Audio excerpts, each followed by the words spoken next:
Well, there we are. We're live. And again, I apologize for my left eye. Guess I'm going to have to go to the doctor and get something done. Don't know what the deal is. Just know that it's not. The swelling just doesn't seem to go down. But anyway, it's Tuesday morning here on Pacific time. And I hope your week is going well.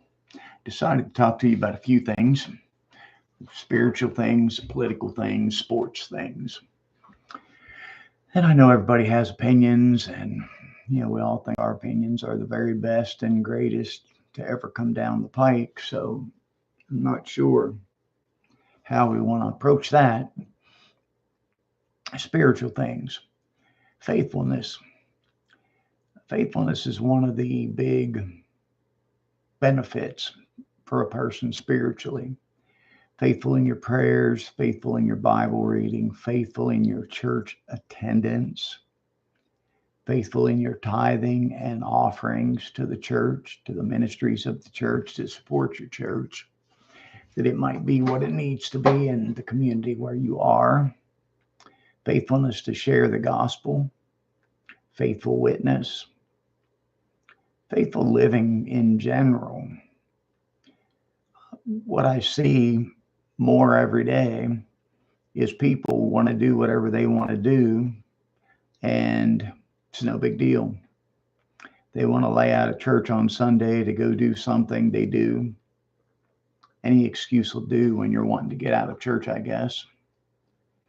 And these people that do that are expecting one day to hear, "Well done, good and faithful servant," but they're not being faithful. So, how are they going to hear, "Well done, good and faithful servant"? Faithful at what? Pleasing yourself, doing what you want, because Lord knows you deserve it. And that was facetious, of course. You don't deserve it. You need to have yourself in church with the rest of the believers on Sunday morning, worshiping God and fellowshipping together, hearing the word and growing. Some say, "Well, yeah, but me and my friends, we went out and did this and that." Big deal. Big deal. That's not the church. Well, Sunday is the only day. Yeah, it's the only day you can come and worship God. Is that God means that little to you? Is that part of the problem? God just doesn't mean enough to you? You want it your way all the time? Yeah, I just really do think God is faithful. He's always faithful. And God will, without a doubt, bless those that are faithful. But again, you're not going to hear, "Well done, good and faithful servant," if you're not being faithful. And some say it doesn't matter. And I guess it doesn't to them, but it does to God. Jesus said, "If you love me, keep my commandments." People who loved God all throughout the Bible did what God wanted them to do and what he told them to do. I mean, matter of fact, we're teaching in Wednesday night, going through the book of Acts. And in the book of Acts, chapter 2, starting around verse 1, they were all together in one accord. They were in one place, praying, worshiping, doing what they needed to do. They, the church. So let me suggest you get on the stick and quit making excuses and being a lazy, slothful, worthless believer, and start being a follower of Christ, a real truthful one that would be told, "Well done, good and faithful servant." So that's kind of my spiritual thing for today. Now, the political thing for today.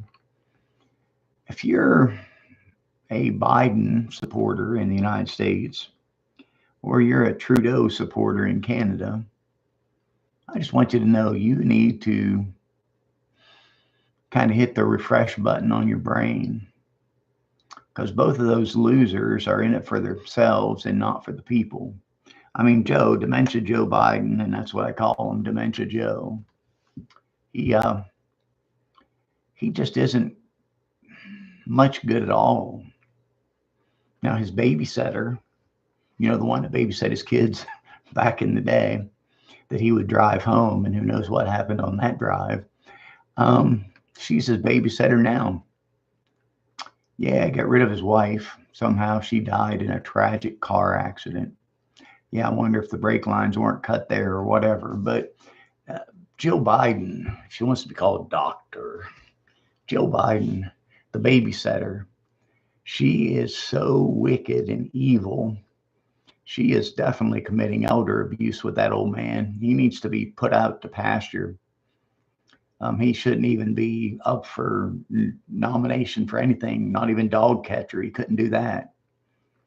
But he's doing all this stuff and he's making all these gaffes and he's telling the people in Philadelphia that they were the ones that got him over the hurdle when he was running for the Senate. Yeah, that's right, man. You know, guess what? He was running for the Senate in Delaware. People in Philadelphia, that's Pennsylvania, in case you didn't know, can't vote for officials in Delaware in the elections. They cannot. But oh yeah, well, you people in Philadelphia got me over the hump a couple of times. Well, how in the world is that?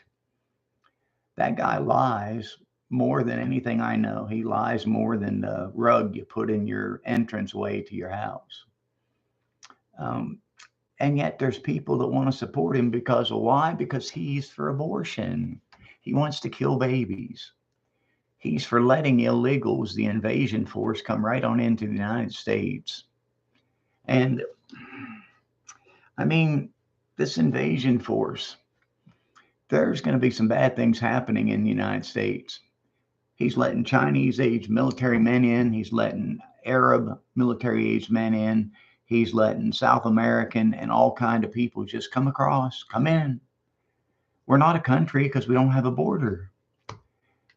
And I think Trudeau in Canada is doing pretty similar stuff. He's bringing all these Muslims into Canada. Now, Poland is smart. They haven't let one in, not one. Trish was saying the other day, boy, maybe we should move to Poland. Said, yeah, not a bad idea. At least they're smart. And if you think about it, all these refugees from the Middle East, Saudi Arabia isn't letting any of them in their country. Go figure. I mean, Muslims don't do anything but turn things into Muslim. When they get enough people in a certain country, then they start demanding their rights. Like, look at England, look at France. Sweden is finally starting to go back the other way. Germany is starting to have some people rise up. Boy, there's a problem there, people. It's the globalists. The one world government is trying to ruin everybody. These big money people, old money people, they just do what they want and they expect it's going to be okay.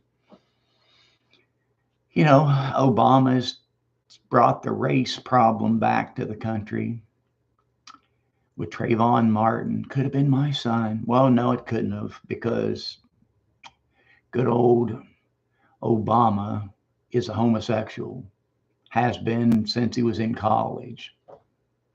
So it couldn't have been his son.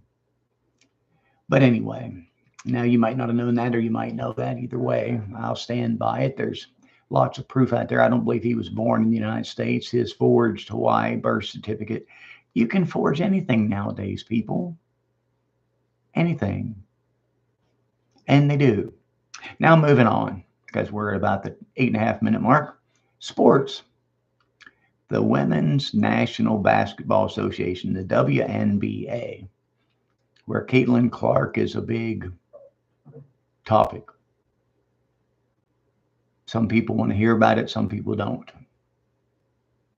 And Reese, Ashlyn, or whatever her name is, Reese, she's another good rookie. Got a lot of good things, doing a lot of good things.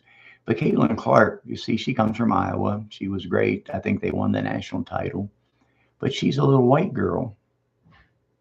And people just don't like the fact that she's good at basketball, being a little white girl. But she is, and I support her. And I trust you have a great day. I've got others going on here in the church, so I better sign off of this. Talk to you soon. Bye-bye.